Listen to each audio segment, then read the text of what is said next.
Hi, I'm Dan. And I'm Can. And this is a Candid Conversation.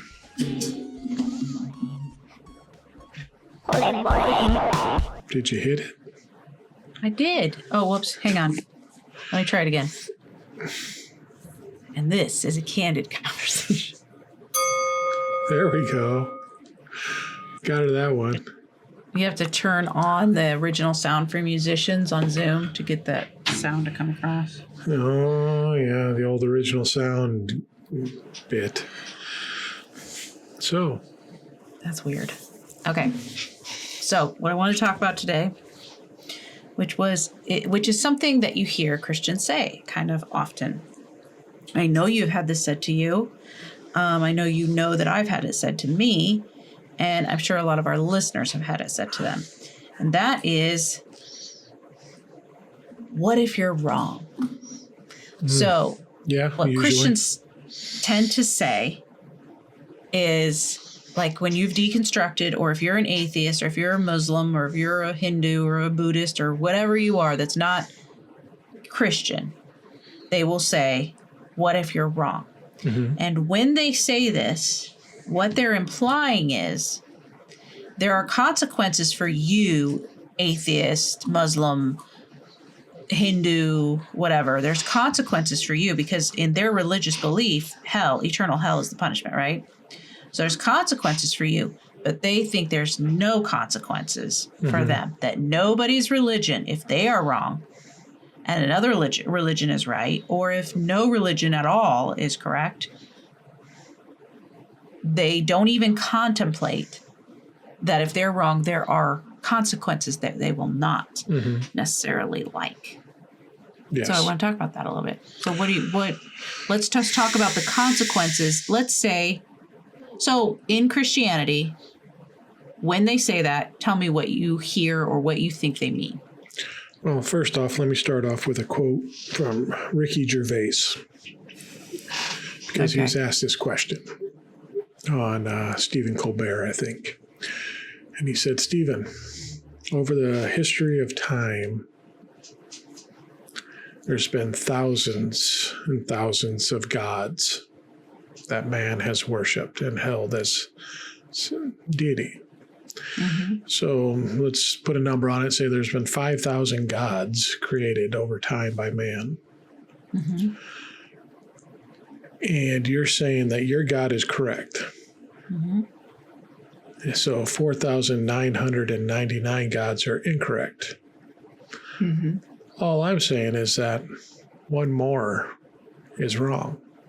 Basically, he says, doesn't he say, like, you're an atheist, I'm just an atheist with one more God I disagree with, that I don't believe exists. Yeah. Kind of like that. He says it in a better way, but yeah. Yeah, a little more eloquent. So it's this whole, it's been a thing over time.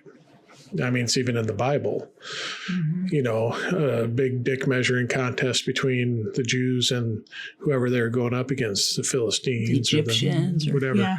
My God's better than your God. Yep. And, and they even had contest with it, all right, here's your sacrifice offered up to your gods, and they couldn't get it lit or whatever. And it says, go and pour water on mine and I'll light it. And, or pray to your God to light your sacrifice to, nothing happened. He goes, I'll douse mine with water and everything else, and it lit on fire.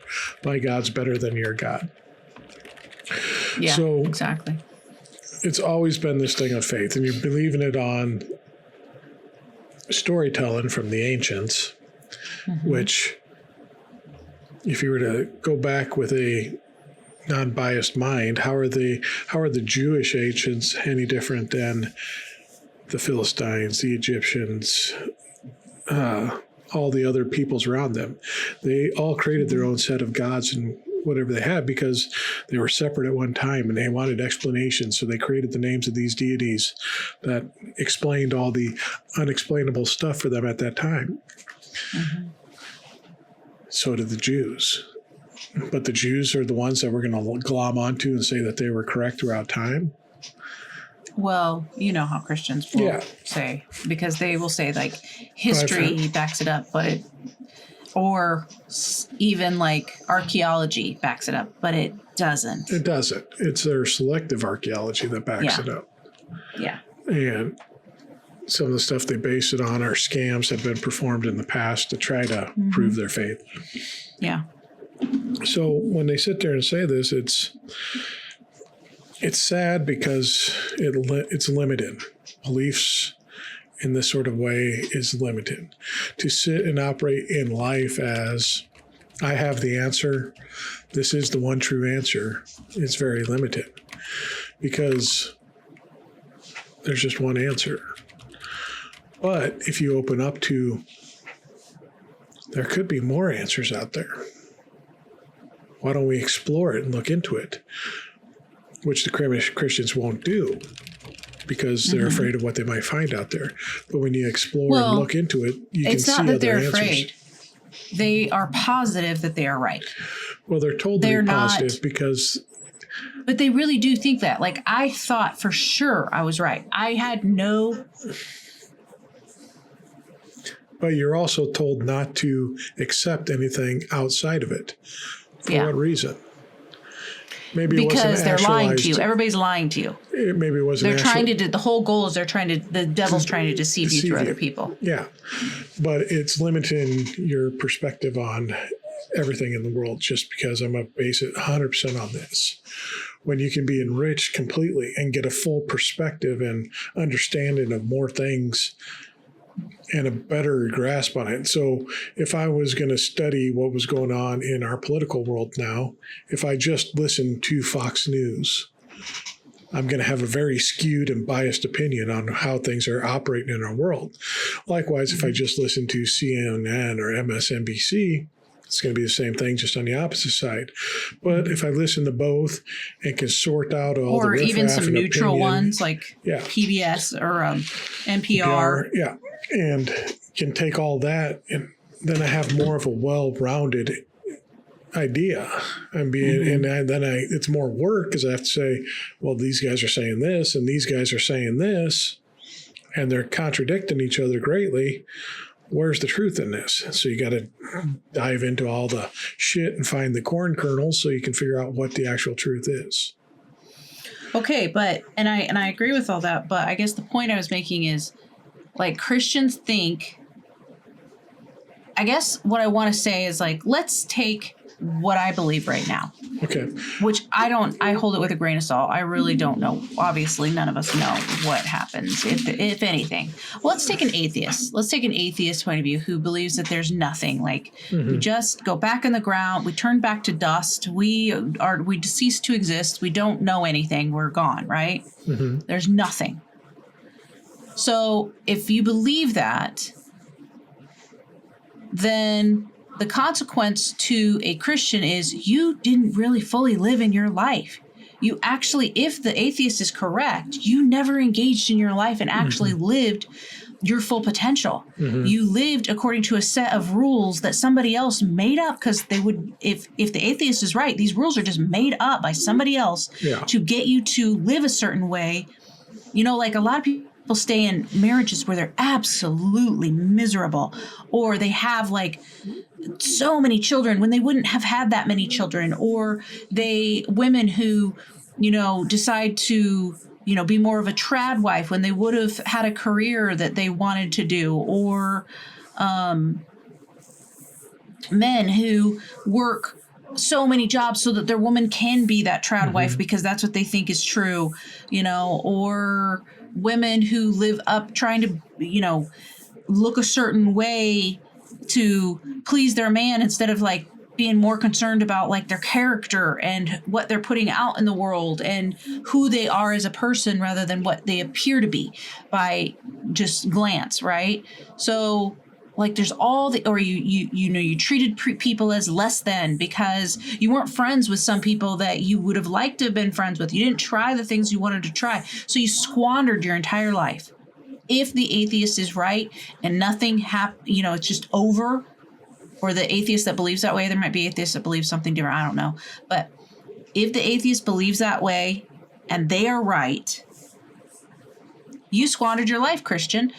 If the Muslim is right, I think in Islam there is some sort of punishment after death for anybody who doesn't follow Muhammad or, follow the Quran or whatever.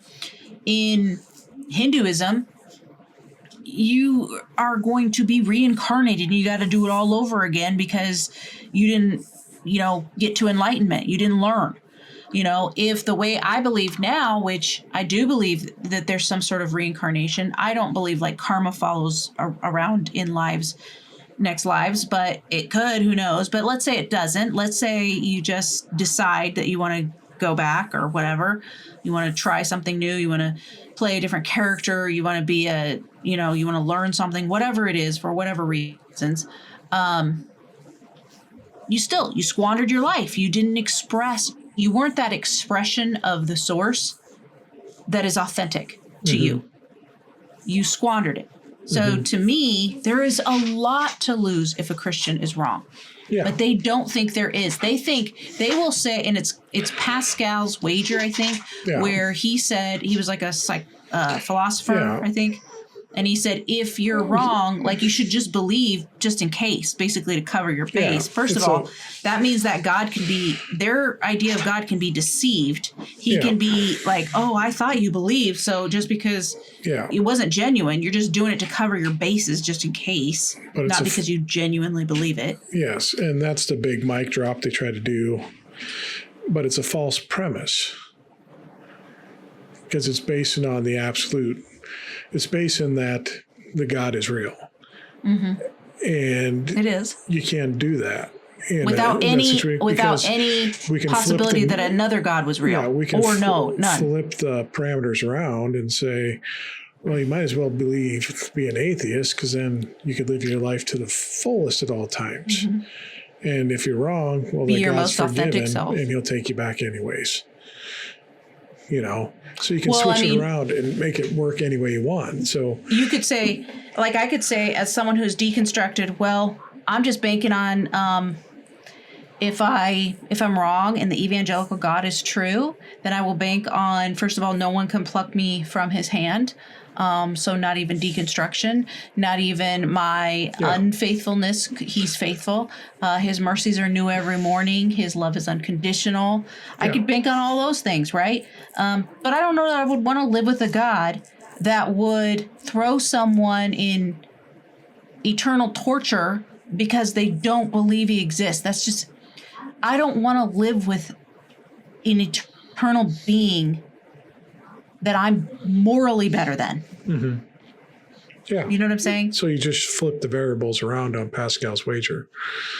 So it's not based on a Christian God being true in that premise, but it's based on he's not true. So, and if what you teach or if he is true, he's a jerk. Yeah. So you just changed it around and made it benefit you, just like Pascal did. It's not a mic drop. It's just, it's a false premise. You got, exactly. Yeah. So but they use it like it is a mic drop. Like, what if you're wrong? Yeah. And it's like, if you throw that back at them, I just want to give people who are listening something to say back to that, some ideas, so they can just get some ideas rattle around in their head, because Christians do use this. I've had it said to me several times, and I've heard it said to other people by Christians many times. Yeah. Let me look something up here. So there's a saying that goes along with this that can't remember. I'm trying to think what it was. But it's this confidence in, it's a Dunning-Kruger type thing, where the people that are most confident, the most sure, are usually the ones with the least amount of information. Yeah, that's true. Based on anything. So it's kind of operating on that premise of these people that have the least amount of information are the most confident in their truth. And it's true, because Christians have the least amount of information that's out in the world. Religious minds do, because the fear of being swayed by facts and information that might be out there. Yeah. I mean, it is, they won't look at the facts. They probably won't, but you can at least get them thinking a little bit if you push back and say, well, if your God's, like, to have an answer to that, like, because I've been in that situation and not had a response necessarily, or at least not one that I thought was well thought out.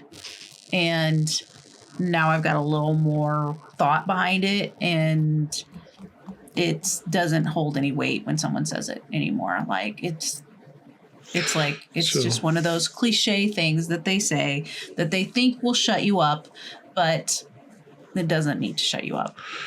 Here's one. A fool and his confidence are soon parted. Yeah. Is that even a scripture verse? It might be a proverb, actually. The more common ones, a fool and his money are soon parted. But, the fool that's confident in himself gets or information. Arrogant. And that's not like confident. There Christians are wrong with that too. It's arrogance. One. It's based on nothing. And this perfectly describes the religious mindset. Confidence without wisdom is like a sword without a hilt. What's a hilt? It's the handle part. Hold? So if you were to stab someone with that, your hand's going to go down because you're going to get hurt too. Yeah. You think you got this great weapon, but it's going to cause you more harm, or as much harm as it is the other person. Well, that's really what Christianity kind of is, though, or the way they use the Bible. They use it as a weapon without having a good grasp of it. They just use it. They use verses, not realizing that everybody's cherry picking. They'll throw it out. You're cherry picking, and not realizing they're cherry picking. Every single person cherry picks the Bible that uses it. Every person. There's no way to not. You can't hold both things because there are several places where things are contradicted. Whereas it's wrong to kill innocent life, and yet they give you a formula for performing an abortion if you think your wife has cheated on you. Yeah. But Christians will they think they're so holy because they're so anti-abortion, and yet what crimes are done to those who are alive that are suffering because Christians want to hold to their holier than thou position of abortion is wrong. Yeah. And yet actually in a lot of ways, when you ban abortion, it causes more death. The mortality rate of women goes up, and there's just a lot of problems that happen because of you standing on that one thing that you think you're causing so much evil because you think you're so righteous, standing on that one thing, and you'll vote. And it's so easy to get you to vote for a person if they say they're against abortion. Yeah. It's a ploy. It was a trick that was done, and they fell for it. And they're proud of it. The quantity of life over the quality of life, because they don't care about how you live afterwards. They don't want to provide or help or do anything to help that child actually succeed and be a viable part of the community around them. They just want that kid to be alive. And they also don't care. And then if that kid grows up because he's in dire need all his life and in poverty and has to do whatever he can to get by and survive, and then commits crimes later in life, then put him in jail and execute him because, life truly isn't valuable. Yeah. Or, and like people who wouldn't have had that child because, like the little 10-year-old that was molested and got pregnant, not because they wanted it, and it would wreck their body. It would devastate. I think the youngest age of a person that's given birth was 5. Did you know that? Mm-mm. A 5-year-old girl, long time ago. Let me see if I'm going to look it up real quick.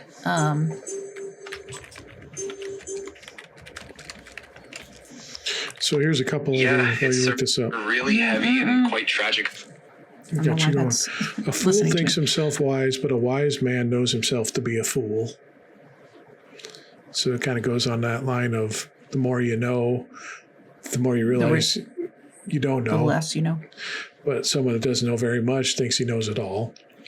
The greatest fool is he who thinks he is wise. And pride and false wisdom walk hand in hand to folly.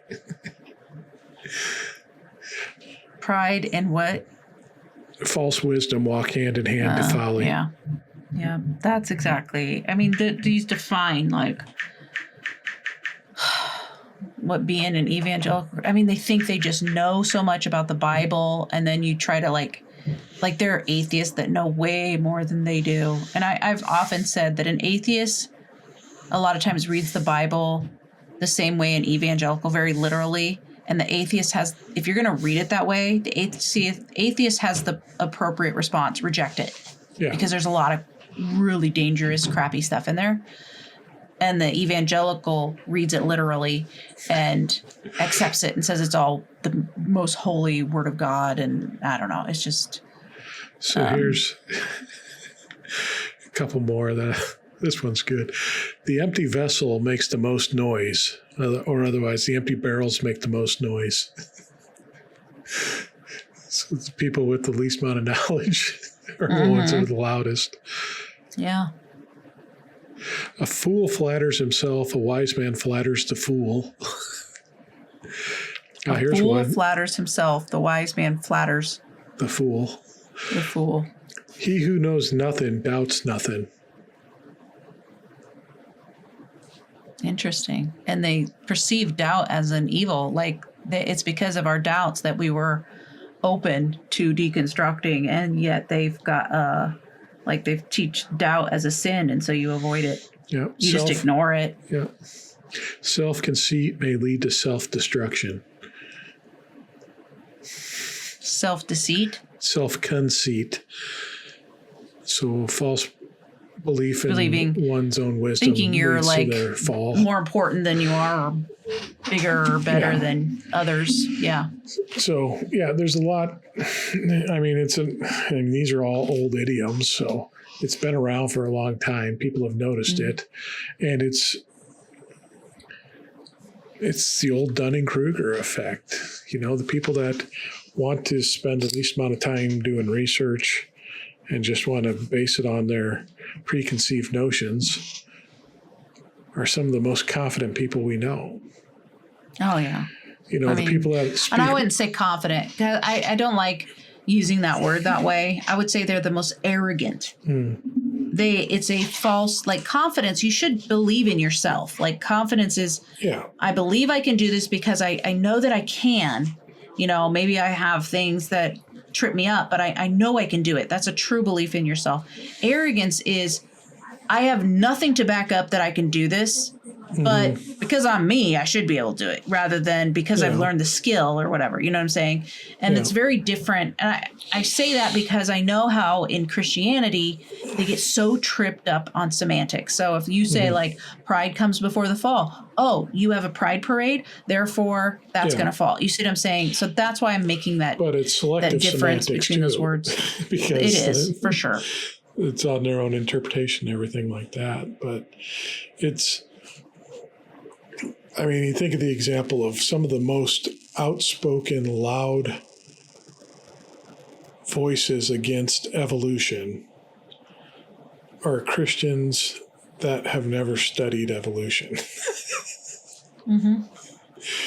Oh, yeah. Think about the people in your personal life that would talk about the follies of evolution and how they've only studied it from the angle of what a Christian has told them that like, we don't come from monkeys. Yeah. And it's like, that's a monkey true. didn't just turn, like, they just think a monkey turned into a human being. I remember being confused by it. I would be like, they really think that? No, like, of course that's ridiculous. Monkeys and humans are here. And back up here is where both of them common came ancestor. from. Yeah. But if they don't have to, if they can just assume that people think one day a monkey birthed a human that looks like us today, right? Because that's what they're saying, and that's ridiculous. Everybody would agree that's ridiculous. Then they don't have to think any farther. They can just say, that's what you're teaching, and it's ridiculous and stupid. Instead of going, is that what you're teaching? What are you teaching? They won't do that. They'll just say, that's what you are teaching, and I'm not going to research it. I don't want to know because it's all garbage because that's what you think. So it's, that's arrogance. Yeah. Not willing to actually look at what is really being taught in evolution. And then you start to see, this makes a lot of sense, actually. And it would explain a lot of things, and you could still hold to a belief in God. There are Christians who believe in evolution. Catholics do. Catholics teach it. Yeah. So, I mean, that they can go hand in hand. Yeah. But instead, it's, no, my pastor says that you can't believe in evolution and for some be a reason, they Christian. think it takes away from the power of God. Instead of realizing, well, the power of God could be through evolution. Yeah, it could be like, I want to create this whole world and I'm going to do it through evolution. Yeah. It could be that. It could not be that this God exists at all too, but they're not open to that. But at least you could say, and it takes us back to the very beginning, like just being open to another perspective, just being like, when they say, what if you're wrong about your belief system? They don't even consider that they don't consider that they're wrong. Secondly, if they do, they just consider that the only options are there's nothing, or so they would think there's no consequence for me. I lived a great life is what they would say. I was a good person, which we all know that Christians are some of the worst people. Yeah. I don't want to say that for all Christians, because there's some Christians that are great. I will say that. There are some really decent people that are Christian. But I would say like evangelicals, a lot of times, if you're a strict evangelical, you are not a pleasant person to be around. I will tell you that much. Yeah. So if you are a fundamentalist, so if you're a fundamentalist and you say to somebody, what if you're wrong? That doesn't even, they don't consider that they could be wrong. If they do consider that they could be wrong, their options are nothing happens after death, or I'm right. Yeah. So they don't even consider the nuance of all the different beliefs that are still around, or reincarnation, or they don't consider anything else other than completely nothing, or they're right. That's their only. And it's a false dichotomy of what is out there, because there's so many other options out there. Yeah. Yeah. So it's where it wouldn't be pleasant for them. If they're wrong, it ain't going to be something that there was consequences for it, is basically what I'm trying to say. There could be consequences for them. It's the arrogance of faith. That. Yeah. So, anywho. All right. Well, good conversation, Candy. Thanks for that candid conversation. You're welcome.